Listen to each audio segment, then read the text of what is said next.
Super star CM Vijay ఒక block buster speech ఇచ్చాడనమాట మొదటి రోజునే. ఈ బార్కింగ్ డాగ్స్ లాంటి బెధవల కూతలకి, అవమానాలకి, ఇన్సల్ట్లకి సరైన సమాధానం చెప్పాడు. అంటే మనం చూసే ప్రాస్పెక్టివ్ కూడా మారి ఉండొచ్చు అతను సీఎంగా అయిన తర్వాత.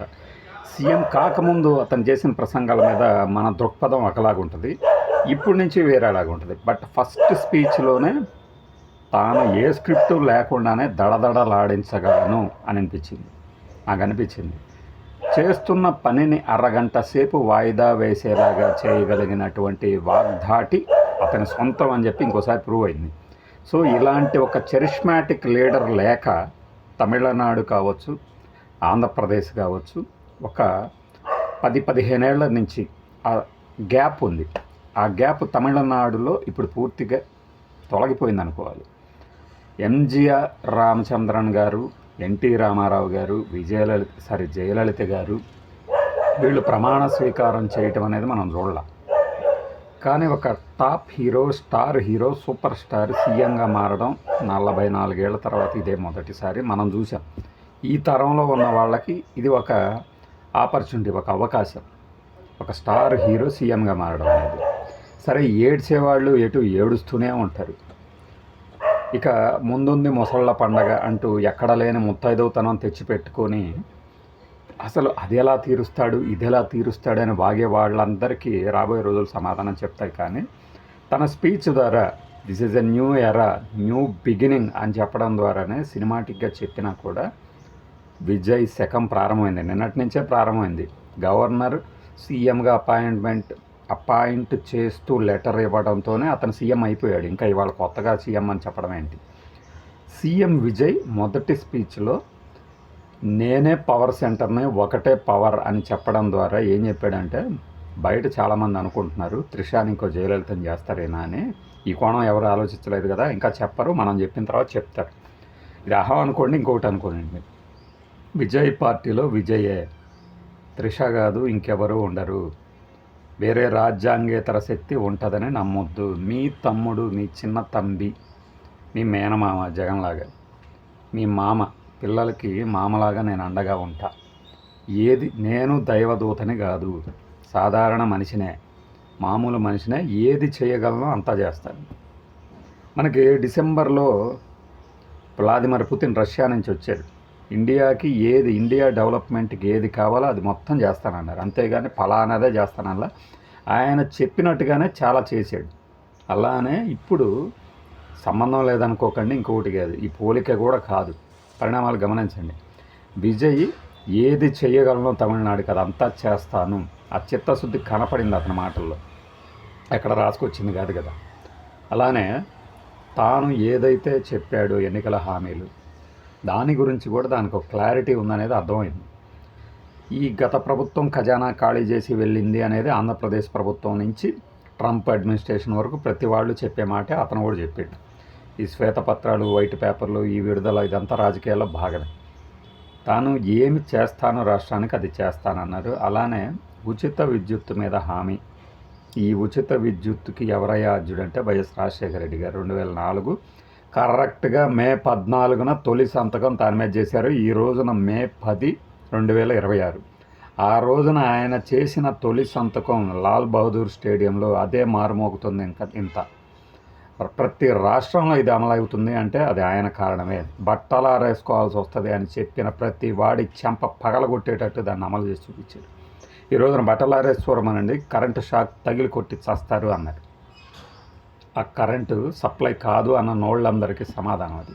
తర్వాత దాన్ని అందిపుచ్చుకున్న హీరోలు, ఆ రాజకీయ నాయకులు, వాళ్ళ భార్యలు ఇప్పటికీ అదేదో వాళ్ళ ఘనతలాగా చెప్పేసుకోవాలనుకుంటారు. చరిత్ర ఎవరికి తెలియదు అనుకుంటారు. ఉచిత విద్యుత్తు మీదే తొలి సంతకం మీకు గుర్తొచ్చిందే ఉంటుంది ఖచ్చితంగా. 2004 మే 14, ఇది 2026 మే 10. అంటే 22 ఏళ్ల తర్వాత కూడా ఆ సంతకం తాలూకు ప్రతిధ్వని ఇంకా ప్రతి చోట వినిపిస్తూనే ఉంటుంది. ప్రతి రాష్ట్రంలో ఇది అమలవుతుంది. ఆ రోజున కాంగ్రెస్ పాలిత ప్రాంతాల్లో కూడా ఉన్నది కదా అని రేణుకా చౌదరి లాంటి వాళ్ళు మాట్లాడితే, ఎక్కడ ఉంది ఆ పథకం అని అడిగారు అందరు. ఎక్కడ అమలు అయింది? కాంగ్రెస్ పాలిత ప్రాంతాల్లో ఆంధ్రప్రదేశ్ మాత్రమే మొదటిసారిగా అమలు చేసింది. ఇప్పుడు తమిళనాడు వంతు వచ్చింది 200 యూనిట్ల వరకు ఉచిత విద్యుత్తు. ఇంకా షీ టీమ్స్ తరహా, అంటే మన తెలుగు వాళ్ళకి ఏమీ తెలియదు అనుకుంటారు ఈ న్యూస్ ఛానల్స్ వాళ్ళు. ఈగిల్స్ తరహా, షీ టీమ్స్ తరహా. అసలు ఈ షీ టీమ్స్ ఏం చేస్తుంది, ఈగిల్ టీమ్స్ ఏం చేస్తుంది ఎంతమందికి తెలుసు? తమిళనాడులో విజయ్ ఒక యాంటీ డ్రగ్స్ టాస్క్ ఫోర్స్ ఏర్పాటు చేశాడు. ఇదే తెలుసుకోవాలి అంతే. ఇంకొకటిలాగా వాళ్ళు చెయ్యరు. ఏ రాష్ట్రానికి ఆ రాష్ట్రానికి చేసుకుంటారు. అతను ఎన్నో కష్టాలు పడ్డా, అవమానాలు పడ్డాను, ప్రతి దాని నుంచి నేను బయటపడ్డాను. ఇది కూడా అంతే చేస్తాం. ఈ రాష్ట్రాన్ని ముందుకు తీసుకుపోవడంలో సెక్యులర్గా అనే పదం వాడటం వెనక అర్థం ఏంటనేది ఢిల్లీలో కూర్చున్న వాళ్ళందరికీ బాగానే తాకి ఉంటుంది. వెంటనే ట్వీట్ వచ్చేసింది మోడీ గారి నుంచి, ఆయన మంచిగా పరిపాలిస్తాలనుకుంటున్నాను, మనం భాగస్వామ్యంతో అందరితో ఉండండి. ఒక రాష్ట్రానికి ఎక్కువ నిధులు ఇచ్చేయటము, ఇంకో రాష్ట్రానికి ఎక్కువ నిధులు ఇవ్వకుండా ఉండటము మీ చేతిలో పని కాదు కదా. అది మీ సొమ్ము కాదు, అది రాష్ట్రాల సొమ్ము. రాష్ట్రాలకు పంపించండి, అది ఖచ్చితంగా విజయ రాబోదుల్లో అడుగుతారు. ప్రత్యర్థి పార్టీలు అంటే ప్రతిపక్ష పార్టీలు అధికారంలో ఉంటే వచ్చే వెసులుబాటు అదే. రాని నిధుల్ని గట్టిగా అడగటానికి ఉంటుంది, అంతేగాని ఇచ్చిన 10 కోట్లు 100 కోట్లకే భూమి దద్దరిల్లిపోయినట్లు ప్రచారాలు చేసుకోవటానికి కుదరదు. వాళ్ళు చెయ్యరు కూడా. తమిళనాడులో ద్రవిడ పాలిటిక్స్ పోయాయని కొంతమంది, ఒకడెవడో చెప్తున్నాడు, వాడికి ఏం తెలుసని మాట్లాడుతున్నాడు. ద్రవిడ పార్టీలు యాంటీ హిందూ అంట. యాంటీ హిందూ ఏంటి? ద్రవిడ పార్టీలు హిందుత్వంలో లేదా? ద్రవిడ పార్టీలు అంటే రావణ బ్రహ్మను పూజించడం యాంటీ హిందూ అవుతుందా? రావణ బ్రహ్మ ఎవరు హిందువుడు కాదా? తెలిసి తెలియకుండా ఊరక పెచ్చగా బాగేసుకుంటారు. అందుకనే తమిళనాడు జనం ఇదేం పట్టించుకోరు. వాళ్ళ సంస్కృతిని వాళ్ళు ఆరాధిస్తారు. మిగిలిన రాష్ట్రాల వాళ్ళు వాళ్ళ సంస్కృతి పట్ల యావగింపో లేకపోతే ఫాలో కాకపోవటమో చేస్తే దానికి వాళ్ళ బాధ్యతలు. వాళ్ళది ఏది ఫిలాసఫీ ఉందో దాన్ని ఫాలో అవుతారు. దానికేమి ఫలానా పార్టీ అతీతమేం కాదు. టీవీకే అన్ని సంస్కృతుల్ని గౌరవిస్తుంది. ఖచ్చితంగా తమిళనాడు ఇప్పటిదాకా ఏదైతే ఆరాధిస్తూ వచ్చిందో దాన్నే తలకెత్తుకుంటుంది టీవీకి కూడా. మనుగడ కోసం తప్పదు ఇది. మనుగడ కోసం అంటే పార్టీల మనుగడే కాదు, ఆ రాష్ట్రం తాలూకు మనుగడ కూడా. ఇక రాబోయే రోజుల్లో ఉంటుంది, ఇప్పుడే ఉంది, ఇంకా ముందుంది. ఈ చిటికల సోంబేరి గాళ్ళందరూ ముందు వాళ్ళ సీటు కింద ఏముందో అది కడుక్కోమని సావమనండి. మనం ఏమి హామీలు ఇచ్చాము? He's not MGR, he's not NTR. Yes, he's Vijay, he's one and only Vijay. ఇలా కూడా సీఎం అవ్వచ్చు మెజారిటీ రాకపోయినా కూడా అని.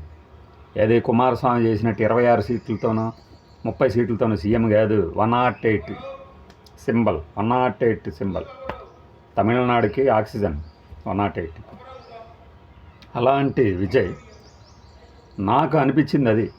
అతను చెప్పినటువంటి పాయింట్లు, పవర్ సెంటర్ త్రిషాకి సంబంధించి లక్షల కోట్ల అప్పు రాబోయే రోజుల్లో చేయబోయే హామీల అమలు గురించి, అలానే ట్రాన్స్పరెన్సీ, నేనేది దాచిపెట్టను, ప్రజాధనం దుర్వినియోగం చేయను, ఇలాంటి కొన్ని అంశాలని తన స్పీచ్లో, ఫస్ట్ స్పీచ్లోనే బ్లాక్ బస్టర్ స్పీచ్ అది.